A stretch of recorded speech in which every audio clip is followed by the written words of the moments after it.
As a Marine, I was taught to fight and fight hard for as long as it takes to prevail. We will continue this battle. Verdict in the Oliver North criminal trial. Guilty on 3 of 12 criminal counts in the Iran-Contra wheeling and dealing case.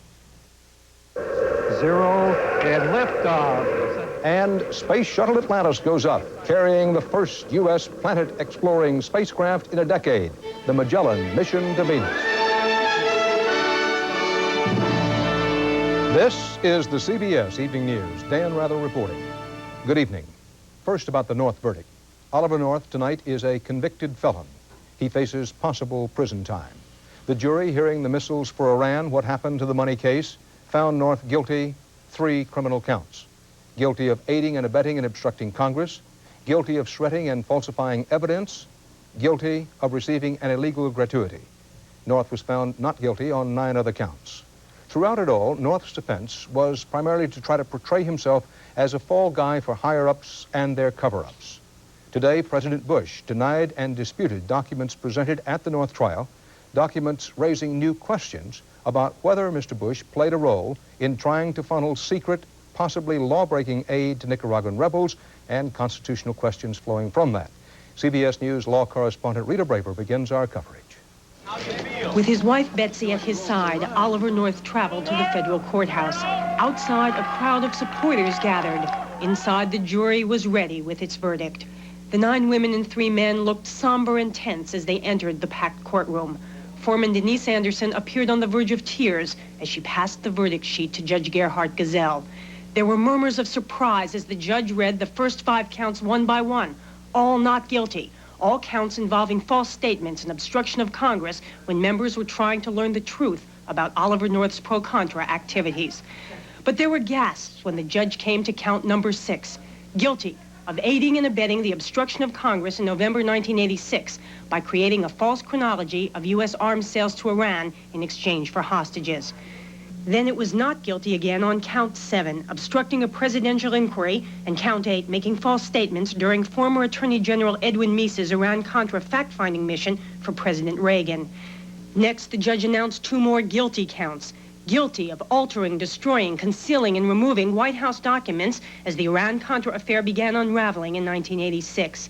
Guilty of accepting an illegal gratuity, a home security system provided by Iran-Contra arms merchant Richard Secord. But it was not guilty again on using Contra traveler's checks for Oliver North's own purposes and for conspiring to defraud the U.S. tax system by soliciting contributions for the Contras. North sat impassively through it all. When it was over, he embraced his wife. Later, he called it a partial vindication. It was certainly our hope that this battle would be behind us by now, but today's was not a complete victory. Nonetheless, we are absolutely confident of the final outcome. As a Marine, I was taught to fight and fight hard for as long as it takes to prevail. There will be post-trial motions filed. There will be an appeal filed. There are many extraordinary and unprecedented legal issues to address. But prosecutor John Kecker, like North, a former Marine combat veteran, claimed victory. The jury has spoken after a long and difficult trial, and the principle that no man is above the law has been vindicated. Legal experts are equally divided over who won and who lost. I think both sides can claim victory here, but it wasn't as severe with Oliver North as it might well have been. Defense lawyers and prosecutors regard it as a victory for the prosecutor if the defendant is convicted of almost anything. So far, the jurors are not explaining why and how they reached their verdict. North faces up to 10 years in jail and $750,000 in fines. The judge has set June 23rd for his sentencing, Dan. And Rita, when we look at the verdict, what are the lawyers around Washington saying that they've learned from this jury trial, or is it too early to say? I think there's a great deal of puzzlement from them. The one thing that people have been saying to me today is that maybe Oliver North was not, in the jury's eyes, what he described himself as, a pawn in a chess game played by giants, but maybe he was not a king either. He was somebody, maybe a knight, a little bit in between, who had some say over where he was going, and the jury seems to have settled on a compromise verdict here. Rita Braver, thank you very much. CBS News White House correspondent Leslie Stahl has been standing by at the White House all day and is there tonight with more on President Bush's reaction to the North verdict. Guilty on 3 counts and some attempts at spin control. Leslie, good evening. Good evening, Dan. The reaction here, not very surprising, no comment. Although officials do admit to being relieved, claiming that not one of the guilty charges in the case has anything to do with the Iran-Contra scandal itself. The obvious question asked of Mr. Bush immediately is, will he pardon Oliver North?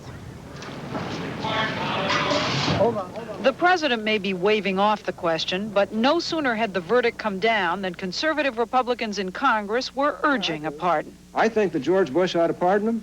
I personally believe it was Ronald Reagan's responsibility, but I think he ought to pardon him. After refusing to answer questions during the trial, the president seemed to jump at the chance today to explain his own involvement. Whether in a meeting with the president of Honduras, he offered expedited U.S. assistance in exchange for aid to the Contras in a so-called quid pro quo arrangement.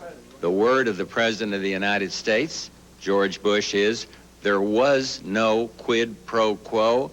The records of the meeting demonstrate that there was no quid pro quo, or there has been much needless, mindless speculation about my word of honor, and I've answered it now definitively. But members of Congress investigating President Bush's role are not satisfied with his quid pro quo denial. I'm happy to hear him say that, but the fact is the documents indicate that there was, and I want to see what documentation they have demonstrating that there was not. The chairman of the House Iran-Contra Committee made clear that the North trial opened up a wide range of questions for George Bush to answer.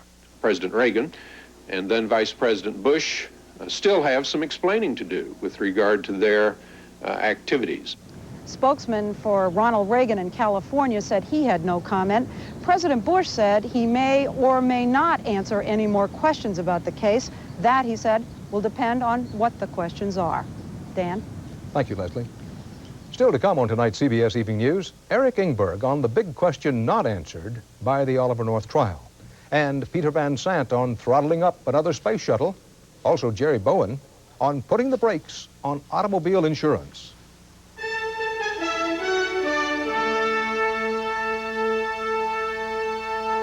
Money case. But among the many questions the trial leaves unanswered is, why did this happen?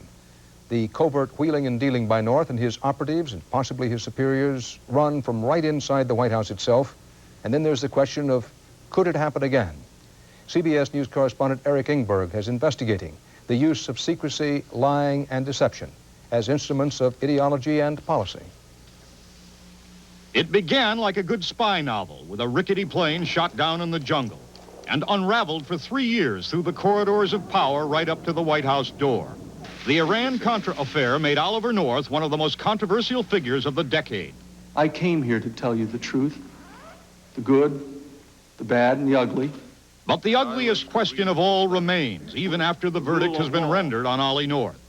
Why is America so vulnerable to decision-making by secrecy and deceit, which brought credibility crises on Vietnam, Watergate, and now Iran-Contra?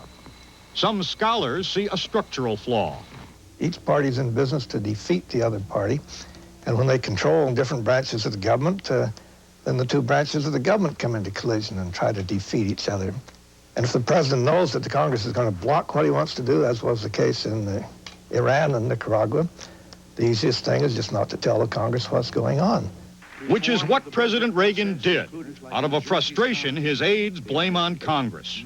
The Congress was more assertive than usual in restraining the president and, in fact, preventing the president from carrying out his policies.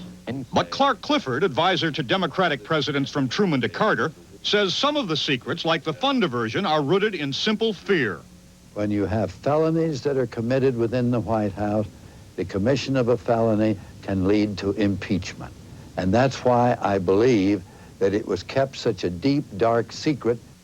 Once secrecy is embraced, rather than public debate and compromise, the freewheeling covert operators can do as they wish, because an invisible policy can't be questioned. And I still contend that the American people don't want to know those details. But secrecy leads to deception. We did not, repeat, did not trade weapons or anything else for hostages. Deception leads to lies. Lies tear apart the rule of law, a lesson that old government hands like George Shultz found crystal clear. I don't think that desirable ends justify means of lying, deceiving. Could it happen again? Scholars say yes, until presidents accept the need to compromise with Congress. So you have a pattern of deceit. The North affair is not an isolated incident. It's been a pattern over the last 20 years or so. The North trial provided no new insights into Mr. Reagan's knowledge of the core of the scandal, the fund diversion. There's no hard evidence he knew, but other trials are coming, and critics remain skeptical. When the risks are to be taken that are so great as are taken here, my experience leads me to believe that they're not taken without authority at the highest level at the White House. In the end, North was not tried for the actions that astounded the country, funneling $4 million from the Iran arms sales to the Contras, building them a secret supply network in defiance of Congress. Those charges were dropped out of fear dangerous secrets would tumble out. Of all the verdicts yet to come, the most important will be the one on Ronald Reagan. It will not come from a jury, since he is not on trial and is unwilling to be a witness. History will render that verdict. Eric Engberg, CBS News, Washington. Look at Frank's yard. The Magellan radar mapper spacecraft off on a 15-month voyage to explore the planet Venus. This will be the first U.S. space project to explore another planet since 1978. CBS News correspondent Peter Van Sant has the latest from the Kennedy Space Center. The Shuttle Atlantis in space, preparing for its #1 mission, the release of the Magellan spacecraft, which will begin an 800 million-mile journey to map the planet Venus. We've got an American crew back in space. We've got NASA science heading back to the planets. It was a mission which almost didn't get off the ground. The low ceiling conditions make us no-go at the moment for rain safety. Low clouds and gusting crosswinds forced NASA to delay the launch. Then, with less than 5 minutes to go before the launch would have to be scrubbed, the troublesome weather cleared and Atlantis roared into space. 6, we have main engine start. 2, 1, 0, and liftoff.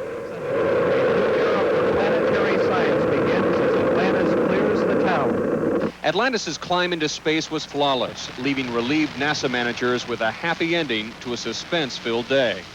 The release of the Magellan spacecraft marks the rebirth of the U.S. space science program, which has remained dormant and grounded for more than 10 years. All those years aren't down the drain, that's for sure. We've got off to a good start here. Using powerful radar, Magellan will map the surface of Venus, solving some of the mysteries of that cloud-shrouded planet. 2 more planetary satellites will be carried aboard shuttles in the next year. But some scientists worry about relying on the shuttle, remembering that the Challenger accident wasn't just a disaster for NASA, but also for the U.S. space science program. Peter Van Sant, CBS News at the Kennedy Space Center. U.S. Surgeon General C. Everett Koop resigned today, effective July. Koop was appointed by President Reagan in 1982.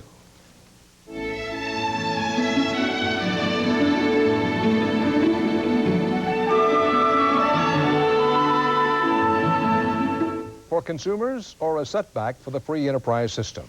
There were differing views today as a California Supreme Court surprised observers with a ruling whose effects may be felt all across the nation. Jerry Bowen has our report. It's a stunning victory for California motorists, a shocking setback for the insurance industry. A unanimous decision by the state Supreme Court today to uphold the main points of Proposition 103, the voter initiative to rein in insurance rates. This is a tremendous victory for the consumers of California, a tremendous triumph for grassroots democracy. I'd liken it to an inside-the-park home run. The game isn't over yet, but it's close to the end. The ruling allows auto and property insurance rates to be cut 20% below November 1987 levels and frozen till this November. In addition, the law requires a further 20% good driver discount, ends redlining, setting rates based on neighborhood, and gives the state veto power over future rate increases. We've really changed the way our private sector operates, and the free enterprise system, in our opinion, is endangered. We are willing to compromise. We are willing to try new approaches. We want to make the system work again.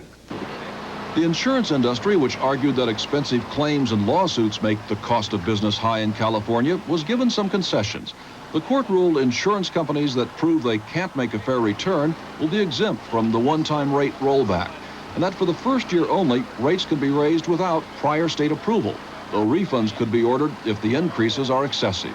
That seemed good enough for State Farm, the largest insurer in California and the nation. We can justify where our rates are.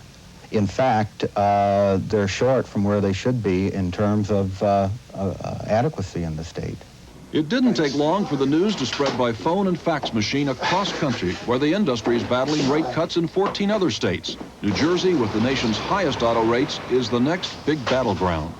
Consumers have the worst of all possible worlds when it comes to auto insurance, and auto insurance companies have the best of all possible worlds. I think that's going to change now. California officials say consumers shouldn't expect any big refund checks soon. An appeal to the U.S. Supreme Court is still possible. But for now, it's the law. Another consumer revolt has rocked this state, and the revolution is spreading. Jerry Bowen, CBS News, Los Angeles. Mystery today on the floors of 2 New York futures markets. Federal agents escorted at least 4 traders from the New York Commodity Exchange and the New York Mercantile Exchange. Officials said offices were searched as part of a criminal investigation of the markets. No arrests have been reported. In January, there were allegations of widespread fraud and cheating of customers at Chicago futures markets, which are the nation's biggest.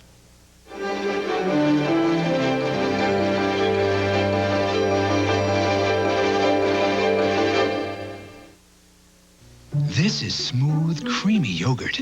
And this is how your taste between buds. me and my foreign colleagues is that we were all there, but their reports have been published and mine weren't. Guo says cowardice has become a habit. The journalists' main demand, simply a dialogue with government officials on issues of censorship. As one indication of what they have to talk about, on China's network evening news program tonight, you could have seen a ranking official meeting bankers, or patriotic songs and dances in the Cultural Hall of the People, or the swearing in of 5,000 young new members of the Communist Party in Tiananmen Square. You would have seen nothing, not one solitary picture, of anything that happened in the streets of Beijing this historic day, the 4th of May, 1989. Bob Simon, CBS News, Beijing. And that's tonight's CBS Evening News. We hope you'll stay tuned now for 48 hours on Crystal or Crank, the nation's latest killer drug craze. That's coming up at 8 o'clock, 7 Central and Mountain Time. Until 48 hours, and a special broadcast on the North Verdict just after your late local news. Dan Rather, see you again soon.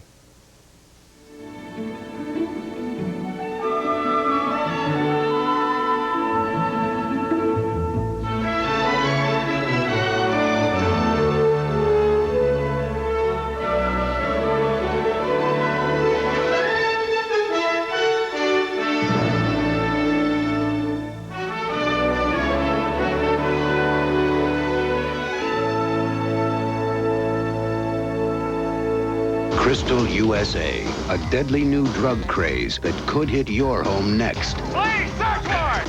48 hours tonight. This is CBS.